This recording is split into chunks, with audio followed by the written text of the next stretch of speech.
एक बार विजयनगर में चूहों के बड़ा आतंक फैल गया। महाराज कृष्णदेव राय ने सुना कि उनके नगर में चूहों ने आतंक फैला रखा है, तो चूहों से छुटकारा पाने के लिए महाराज ने 1000 बिल्लियां पालने का निर्णय लिया। महाराज का आदेश होते ही 1000 बिल्लियां मंगवाई गई। उन बिल्लियों को नगर के लोगों में बांटा जाना था। जिसे बिल्ली दी गई उसे साथ में एक गाय भी दी गई ताकि उसका दूध पिलाकर बिल्ली को पाला जा सके। चूहों से सभी लोग परेशान थे, अतः जब बिल्लियां बंट रही थी तो लोगों की लंबी लंबी कतारें लग गई थीं। इस अवसर पर तेनालीरामन भी एक कतार में खड़ा हो गया। जब उसकी बारी आई तो उसे भी एक बिल्ली और साथ में एक गाय दे दी गई। बिल्ली को घर ले जाकर उसने खूब गर्मागर्म एक कटोरा दूध उसे पीने को दिया।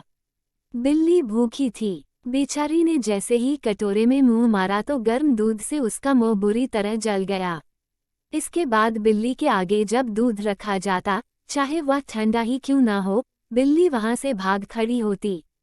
गाय का सारा दूध अब तेनालीराम व उसके परिवार के अन्य सदस्य ही पी जाते। बेचारी बिल्ली कुछ ही दिनों में इतनी कमजोर हो गई कि उसमें चूहे पकड़ने की ताकत भी नहीं रही। 3 महीने बाद महाराज ने बिल्लियों की जांच करवाई। गाय का दूध पी पीकर सभी की बिल्लियां मोटी तगड़ी हो गई थी, परंतु तेनालीराम की बिल्ली सूखकर कांटा हो चुकी थी। वो सब बिल्लियों के बीच में अलग पहचानी जा रही थी। महाराज ने जब तेनालीराम की बिल्ली की हालत देखी तब वे क्रोधित हो उठे। उन्होंने तुरंत ही तेनालीराम को हाजिर करने का आदेश दिया। तेनालीराम के आने पर वे गरजते हुए बोले, तुमने बिल्ली का ये क्या हाल बना दिया है? क्या तुम इसे दूध नहीं पिलाते थे? महाराज, मैं तो रोज इसके सामने दूध भरा कटोरा रखता हूँ, अब ये दूध पीती ही नहीं है तो इसमें मेरा क्या दोष है? महाराज को ये सुनकर बड़ा आश्चर्य हुआ। वह अविश्वास भरे स्वर में बोले, क्यों झूठ बोल रहे हो? बिल्ली दूध नहीं पीती। मैं तुम्हारी झूठी बातों में आने वाला नहीं, परंतु महाराज यही सच है, ये बिल्ली दूध नहीं पीती। महाराज झल्ला कर बोले, ठीक है, यदि तुम्हारी बात सच निकली तो तुम्हें 100 स्वर्ण मुद्राएं दी जाएंगी, अन्यथा 100 कोड़ों की सजा मिलेगी। मुझे मंजूर है। तेनालीराम शांत भाव से बोला।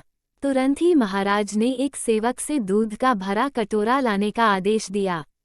सेवक जल्द ही दूध से भरा कटोरा ले आया। अब महाराज ने तेनालीराम की बिल्ली को हाथों में उठाया और उसका सिर सहलाते हुए दूध के कटोरे के पास छोड़ते हुए कहा, बिल्ली रानी दूध पियो। बिल्ली ने जैसे ही कटोरे में रखा दूध देखा, वह म्याऊं म्याऊं करती हुई वहां से भाग निकली। तेनालीराम ने कहा, महाराज, अब तो आपको विश्वास हो गया होगा कि मेरी बिल्ली दूध नहीं पीती। लाइए अब मुझे 100 स्वर्ण मुद्राएं दीजिए। वो तो ठीक है, लेकिन मैं एक बार उस बिल्ली को ध्यान से देखना चाहता हूँ। ये कहकर महाराज ने एक कोने में छिप गई बिल्ली को पकड़कर लाने का आदेश दिया। बिल्ली को अच्छी तरह देखने पर उन्होंने पाया कि उसके मुंह में जले का एक बड़ा सा निशान है।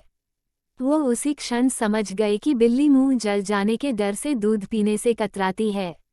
वे तेनालीराम की तरफ देखते हुए बोले, अरे निर्दयी, तुमने इस बिल्ली को जानबूझकर गर्म दूध पिलाया ताकि ये दूध न पी सके। ऐसा करते हुए तुम्हें शर्म नहीं आई? तेनालीराम ने उत्तर दिया, महाराज, ये देखना तो राजा का कर्तव्य है कि उसके राज्य में बिल्लियों से पहले मनुष्य के बच्चों को दूध मिलना चाहिए।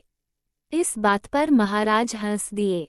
उन्होंने तेनालीराम को तुरंत ही 1000 स्वर्ण मुद्राएं भेंट की और बोले, तुम्हारा कहना ठीक है, परंतु मैं आशा करता हूँ कि भविष्य में तुम बेजुबान पशुओं के साथ दुष्टता नहीं करोगे।